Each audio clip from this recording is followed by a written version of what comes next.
Good morning. Oh good, you cranked this up. I don't have to use my mom voice now today. How is everyone? What a beautiful day. I'm going to start with a quote, and as God would have it, I just heard this quote Sunday morning. Our God is a way maker, and sometimes he makes a way suddenly. Sometimes he does it quick, and we call that miraculous. But you know what else is miraculous? The way maker sometimes goes in a process. And sometimes he's working, and we're not seeing it in a suddenly. But his process is actually a series of divine events, and it's no less miraculous. This quote perfectly describes my story. On October 29th, 2014, I was out for a run on vacation in Florida. I told my husband, stay sleeping, I'm going to go for an early morning run. And I didn't even get to mile number 1. And while crossing an intersection, I was hit by a car.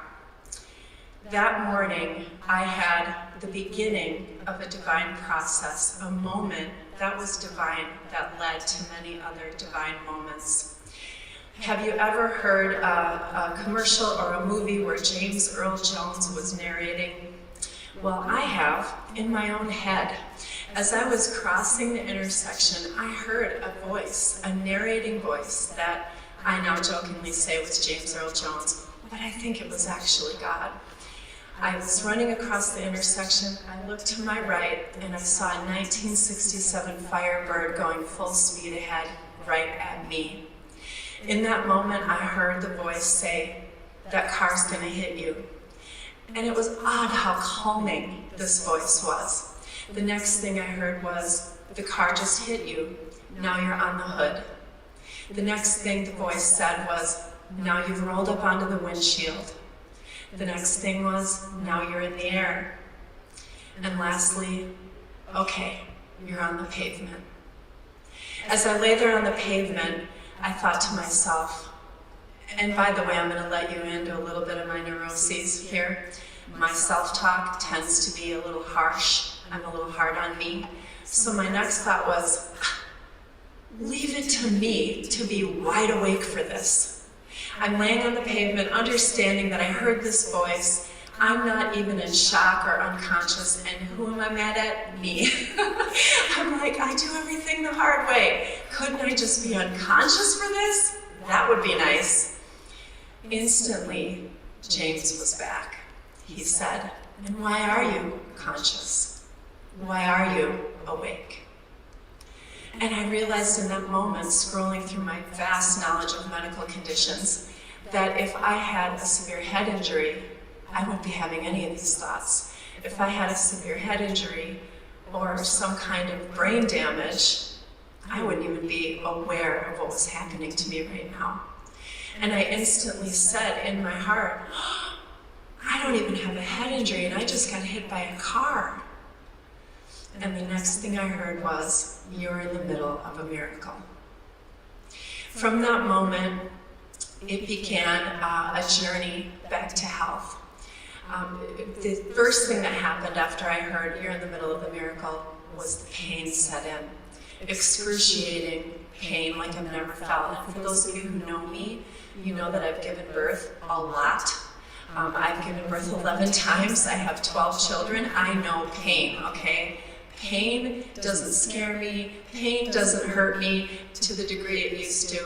This pain was off the charts. They asked me, what's your pain at on a scale of 1 to 10? I said 11, which used to be my favorite number until that day. And they said, the scale only goes to 10. I said, I know. I also at one point asked if I could just give birth 11 times in a row in one day instead of this pain. And they said, it's that bad? I said, it's that bad. Well, very long story made short, instead of having all the usual injuries for this type of an accident, auto versus pedestrian, I happened to have my accident and be treated in the county with the most auto versus pedestrian accidents in the nation. So they were very well versed with this kind of thing. They said you should have internal organ damage, you should have brain damage, you should have spinal cord damage, and you should have some form of paralysis. They couldn't believe that all the broken bones inside of me didn't rupture my spleen or puncture a lung. They basically looked me in the eye and said, you're a miracle. And they said, we know that you're in a lot of pain, but here's the good news. You only have broken bones. That's it.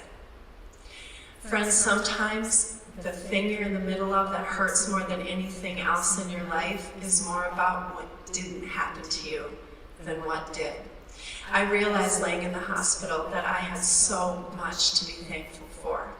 That I was there broken and fractured, but I was going to heal. I was there not able to walk, and I had to come home from my beautiful vacation in a wheelchair, but I would walk again. The doctor came in, and after my surgery, putting back together my pelvis, you can call me Humpty Dumpty, it's fine. He put me all back together again and did that with all kinds of hardware and drills, and not fun to think about now. But once he put me back together, he said, it's going to take about a year for you to fully recover. Well, I had just run my first half marathon just 30 days before I was hit by the car. And when he said that to me, I looked at my husband and I said, I'm going to run that half marathon again next year. It was in 11 months. And he said, hon, the doctor just said it's going to take you a year to fully recover. And I said, I'm going to run that half marathon next year. And my husband looked at the doctor and he said, I know that look. She's going to run that race. And from that day forward, I said, I will cross that finish line, run, walk, or crawl. And that became my goal. And every day that I was told to rest, drink water, and then when I was finally told, get out of bed and into the wheelchair, and then when I was told, get out of the wheelchair and learn how to use the walker, and then when I was told, let go of that walker, here are some crutches, every single step of my recovery, by the grace of God, was, in my mind, training for a half marathon that I had coming up in the fall of the following year.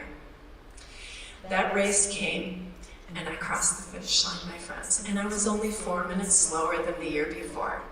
I'm so happy to tell you that if you get knocked down and you make a decision to get back up with the strength of God, there is nothing you cannot do. About 2 weeks into my recovery, I was still in the hospital in Florida. And by the way, I had a few kids waiting for me at home.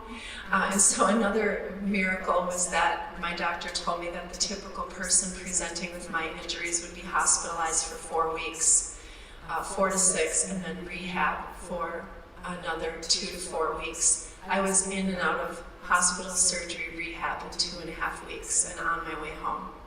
He thought I was crazy. I said, I don't know if you noticed from my file, but I have a few kids waiting for me at home. I gotta go. And so he did what he could medically to send me home on an airplane. But one day I was laying in bed and I heard the voice of the Lord say to me, do you know why the car hit you? And I want you to understand that when bad things happen like that, the enemy is right there. He's right here whispering in your ear, it's your fault. You're bad. You were on the wrong road. You needed to learn a lesson. You were out of control. So many things the enemy tells us when bad things happen. I want to give you a different perspective today. He said, do you know why the car hit you? And I said, Lord, I don't need to know why. I trust you. After everything you've taken me through, it doesn't matter. I know you got me. And he said, I'm going to tell you anyway. I said, okay. And he reminded me of a quote that I'd heard years ago. It goes like this: you can tell the size of your destiny by the size of your opposition. I laid in the hospital bed, and I chewed on that for a minute, and I said aloud, you mean Satan tried to kill me because of your destiny on my life? Like, that was the enemy? And the Lord was like, yes, there was a hit out on your life because of where you're going. And I thought about the fact that 2 weeks before the car hit me, I launched the Fellowship of Extraordinary Women and got the closest I had ever been to living out my destiny. Well, that was all I needed to hear. I said aloud next, well then guess what, devil? I'm coming back stronger, healthier, more determined, and I'm going to reach even more people than I thought I was going to 2 weeks ago. Bad decision. So my friends, I want you to understand that if you get hit by a car in life, it could be a storm, it could be a disease, it could be a divorce, it could be a loss that you don't think you can live through. If you understand that that obstacle only serves to show you the size of your great destiny, and you decide that you are not going to let the enemy of your soul win, there is nothing that you cannot accomplish with God. Thank you.